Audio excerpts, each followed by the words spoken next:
Okay, everybody, we're here today live and direct on SMR Radio 104.9 FM. Today we're talking about several different subjects, one of them being sex.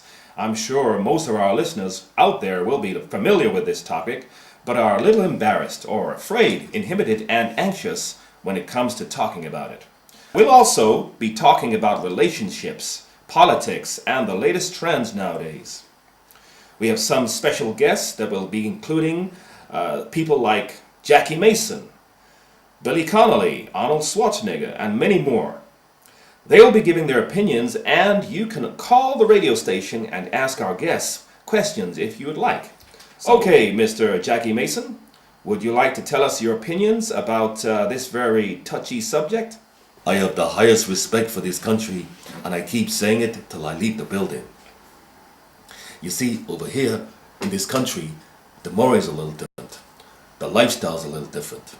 Here they're a little more self-conscious about sex, and there's more news about sex than the United States.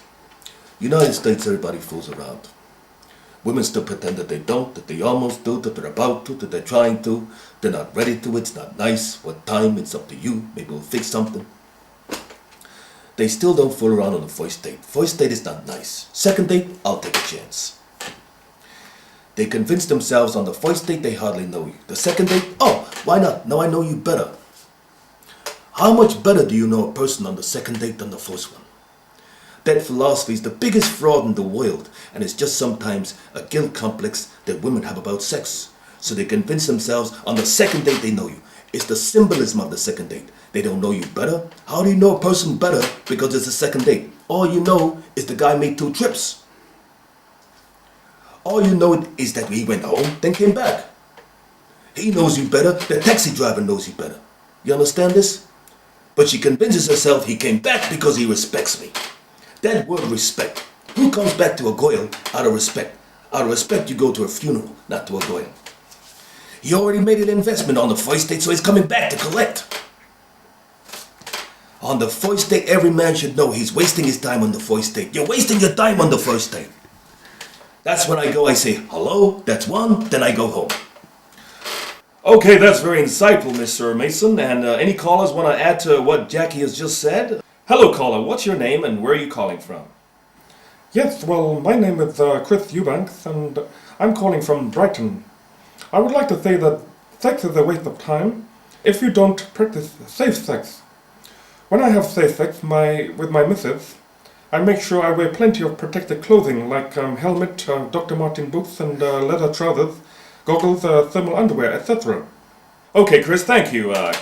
We've got another caller on the line. What's your name and where are you calling from? Good evening, I'm calling from Margate and my name is Alan Carr. I'd like to ask Arnold a question, please. Okay, go ahead. Hi Arnold, I'm a real fan of yours and I've watched all of your movies and I just wanted to ask you if you wanted to come over to my house and show me how to work out.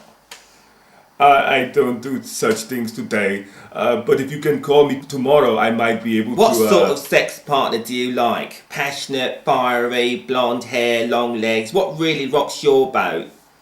It really doesn't matter. I like girls with black hair, with brown hair, with red hair, with big breasts, with little breasts, with big ass. As long as their personality's great and they're charming and so on, that's okay. Okay, thank you Arnold. Okay, thank you, Mr. Carr and Mr. Arnold. We're going to be moving on swiftly, briefly, to another subject.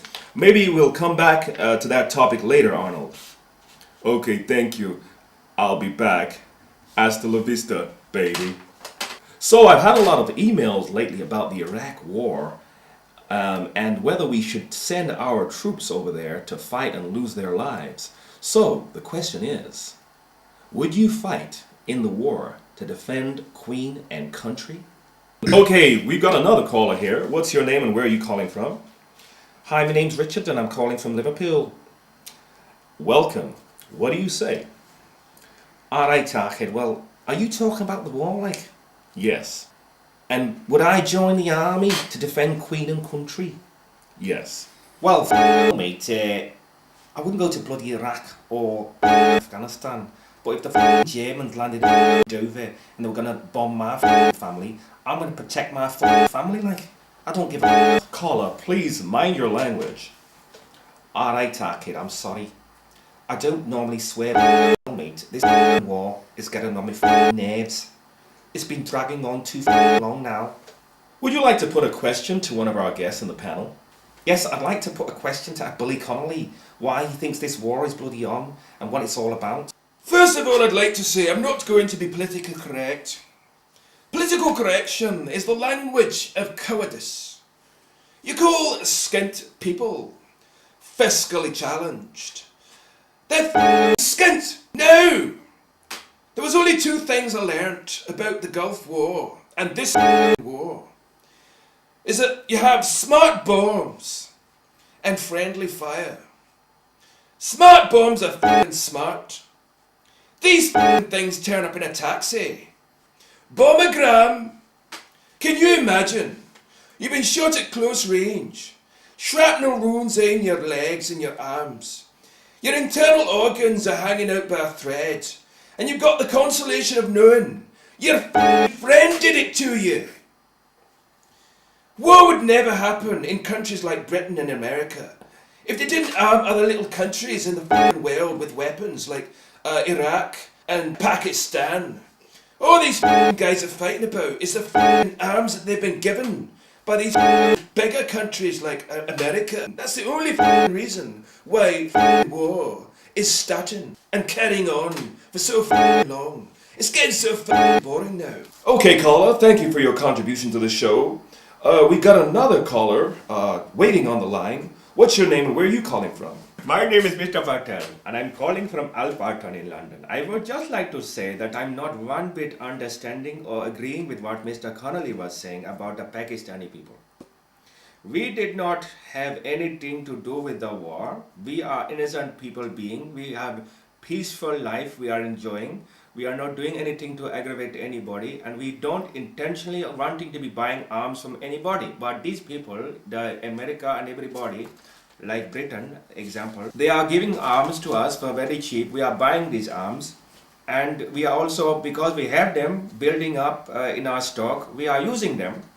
So actually we don't have any intention to start war or anything like that. It is the bloody American people who are starting war and getting everybody becoming upset. So this is what is happening. Okay, Mr. Patel, thank you for calling. Goodbye now. Okay, ladies and gentlemen, we're going to break for a commercial break right now, and we will be back in 5 with some more interesting thoughts and stories from our guests here in the studio. Are you sick and tired of being really healthy? Do you envy those that are sick around you? Wouldn't you like to brag about a life-threatening disease to your friends and family? Well, here's the answer. Try the amazing new chocolate bar, Sticks, the quickest way to get sick.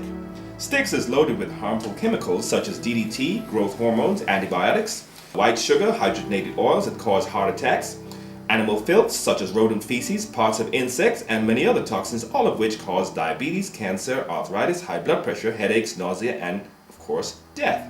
So don't delay. Rush to your nearest outlet to buy Britain's favorite chocolate bar, Sticks, the quickest way to get sick. Greetings, ladies and gentlemen, Rastafari. I man come with a message about the great plant marijuana, which in this your country, you find it on every corner. Throughout the years, the weed has been scorned, ridiculed, and rejected by the ones who could never respect it. Well, let me tell you something now. Marijuana don't come from slow on the back of a cow. The wicked are imprisoned, persecuted, humiliated, and disgraced. Many of our people who utilize the benefits of this plant all over the place. Well, here is something you should know. The Bible says you reap what you sow.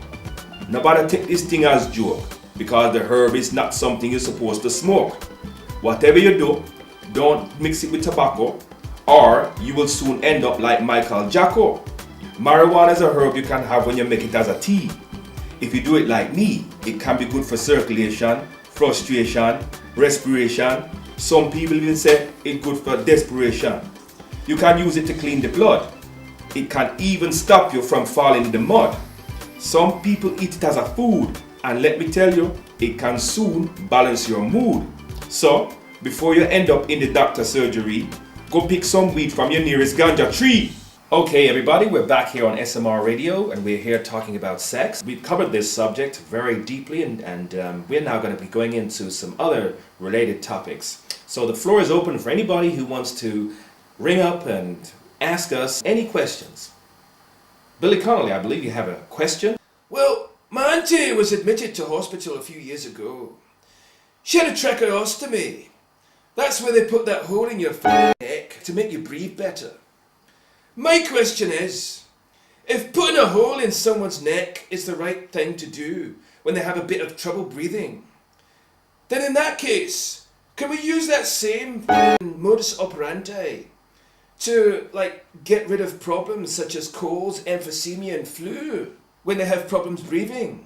They shouldn't call it tracheostomy. They should call it do what the fuck you want to me. Okay, we have another caller on the line who would like to ask a question. What is your question, caller? Hello, everybody. My name is Mr. Croft, and I was born in Jamaica. Now, first of all, I would like to put a question to the panel and ask all the listeners out there, and maybe if there's anybody out there with any sense at all, then maybe they can give me a sensible answer. Have you ever seen a Chinese funeral? I have never seen a Chinese funeral in my life. Where do they get buried? I have been on this planet for 82 years, and I've never seen such a thing. I've seen a Indian funeral. I've seen a black funeral. As a matter of fact, my friend Bertie, him just died the other day, and I was so vexed because the day before he died, he asked me to lend him £10 to bet on the horses. And the last thing I said to him, I said, Bertie, if you win on that horse, make sure you give me some of the winnings. And look at that. The man win a whole heap of money. I remember the name of the horse, it named Rough Rider. And before I could get my money, the man just dead so. If he was a reasonable man, he should have given me the money before he died. Those are fantastic stories from you there, Mr. Croft. I wish we had more time to listen to you. Anyway, that's it from SMR Radio. We're going to break now for the news, which will start in 2 minutes. So here's a commercial break. Thank you very much. Good night.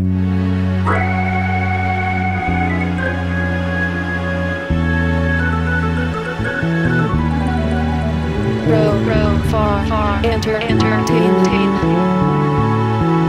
Ridge, Productions.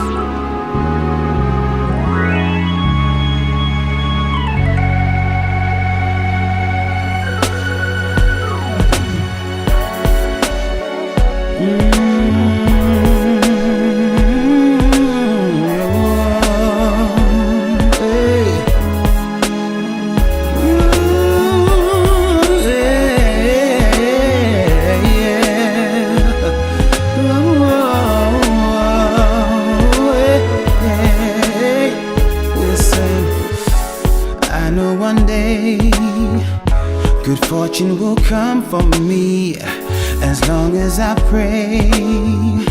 The Lord will be guiding me through all the trials and tribulations that will come my way.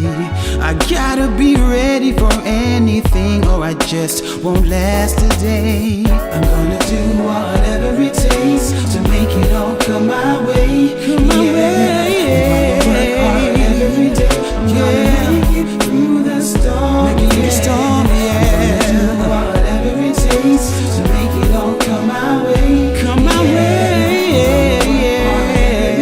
I'm gonna make it through the storm, yeah. Those who claim to be your friends wanna see your end before you begin, but you can't.